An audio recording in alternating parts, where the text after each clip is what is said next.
chopped into roughly, I don't know, 3/4 1-inch cubes. I've peeled it and I've taken the seeds out. Just going to add some salt and pepper to this and some olive oil. Then we're going to roast it at 450 degrees. So there's our freshly ground black pepper, and then we've got some kosher salt here. So, I don't know, maybe like a teaspoon of, or a half teaspoon of pepper and like a teaspoon or so of salt. And then, I don't know, maybe like a tablespoon or so of olive oil. You want to get them kind of nicely coated so that they brown nicely and also don't stick to your sheet pan. And then we're going to lay them out on our sheet pan. This looks like it'll barely fit on one. This was a large butternut squash. Actually, we've got a little too many for one, so since we're going to put them on two, I'll just spread them out, because they need to be spread out enough so that they're not really touching, because otherwise they will steam instead of roasting, and that's not what you want. We want sort of like some nice brownness and color and flavor on as many sides as we can. So this is, you know, spacing like this, or maybe even a little closer, but you don't want them all sitting next to each other. And then we're going to go ahead and load this into our oven at 450 degrees. Pull out our nicely browned butternut squash. And here we have it. So this is actually browned a little bit too much, but I'll be fine. So we've got, you know, at least two sides nicely browned here. And then we're just going to let this rest on the sheet pan.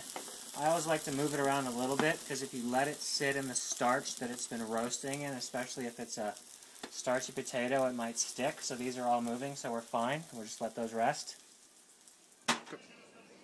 We've got our Le Creuset pan here, and we've had it on some medium heat for a couple minutes, so it's nice and warm.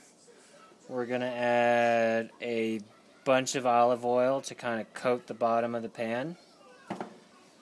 And we can tell the pan is hot, because if you tilt the pan, the oil is moving around really quickly. We don't want it too hot. Then we're going to add our... we've got a combination of onions and shallots, mostly because we're too lazy to go to Truckee and get more shallots. The shallots are going to be nicer if you have them. They're going to be sweeter and kind of less pungent, but you know, the onions will do fine. Just chop them up. And so what we're trying to do here is just soften the onions or the shallots. You don't want to burn them at all, so you want to keep your heat kind of low, and you know, stir them around every so often. Give those about, I don't know, about 2 minutes or so over medium heat, and we'll come back in a sec. Okay, we've got our onion. I don't know if you can see the onion. It looks a little kind of translucent, so it's kind of soft. Looks nice and soft, and we can see it hasn't browned yet, which is good. Then we're going to add our garlic. So you want to add your garlic after your onions or shallots have softened, because otherwise you'll end up burning your garlic, and it looks bad and kind of tastes really bad when you burn your garlic. So you just want to move your garlic around in for, I don't know, about 30 seconds, just so the kind of cooks just a little bit, so it's not raw. So we'll do that. And then, so that was about 1.5 tablespoons of garlic. And then we've got about 2.5 cups of risotto here. Our arborio rice. And what we're going to do is give these a little stir in with this oil and shallot mixture to coat the grains of rice in the oil. I'm not exactly sure what that does, but that's sort of what we learned to do. So we're going to coat that in the oil there. Okay. Give that a couple stirs. And we can start to turn our heat up because we're going to want to start to boil off our stock and our wine. So now we're going to hit it with some white wine. It's kind of good to hit it with that wine early so that you make sure you boil it all off. So the wine is going to give this risotto some nice acidity. You know, a little bit of sort of tanginess, which is always nice. So we've got, what do you say, we'll add about like a cup of this.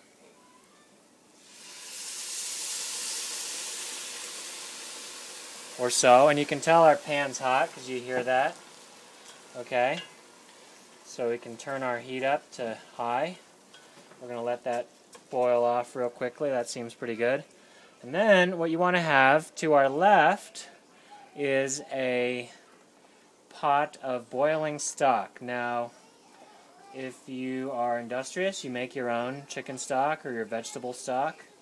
But if you're lazy or you're in Tahoe, you get your Trader Joe's organic chicken broth. And this stuff is so thick you probably want to water it down a little bit. Normally I don't like to add water to these things, but it's really thick. So you're going to add this sort of, depending on how big your ladle is, like a ladle or two at a time, and give it a stir. So you're going to kind of repeat that process until your rice is looking pretty tender, or feeling tender. You just take a bite of it every so often. That'll take about 15 minutes or so. And it's also good to add a little more stock here. You want your stock boiling because otherwise when you add it to your risotto mixture it's going to change the temperature. Shuffle the pan around a little bit like this. That helps release the starches from the rice. It works better if you have a nicer stove, but it's fine on this Kenmore model. So that's going to release the starches, and so you want to add stock, you know, just before you run out, because otherwise it's going to stick to the bottom of your pot, and that's no fun. And you don't want too much in there because I think that lowers the temperature too much. So you kind of need to monitor it or be standing over it and add stock and stir. And it really, you can, you know, depending on how quickly you need to cook it and how much attention you want to give it, you can change the heat. So if you've got it on high heat, then you pretty much have to stand here the whole time and add stock to it. If you can do it a little more slowly, then you can let it sit for like 30 seconds or a minute without adding stock to it. It sort of just depends on how quickly you need it and how much attention you want to give. So we're going to do this for like 10 minutes or so and come back and see how we're doing.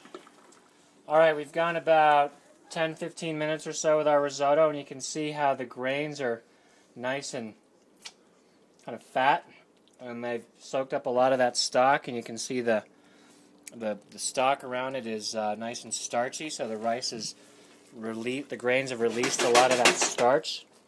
And the rice is a little al dente, but pretty tender. And remember, it's going to keep cooking even after we put it in the bowl. Okay, so now we want to finish it. We're going to add some grated grano padano. You can add some grano padano or some Reggiano. Okay, we're going to stir that in. Give it a little richness and saltiness. Okay, we had some white pepper. We would add that, but we don't, so we're going to add some black pepper. You add the white pepper so you won't have a bunch of black flecks in your risotto, but what can you do?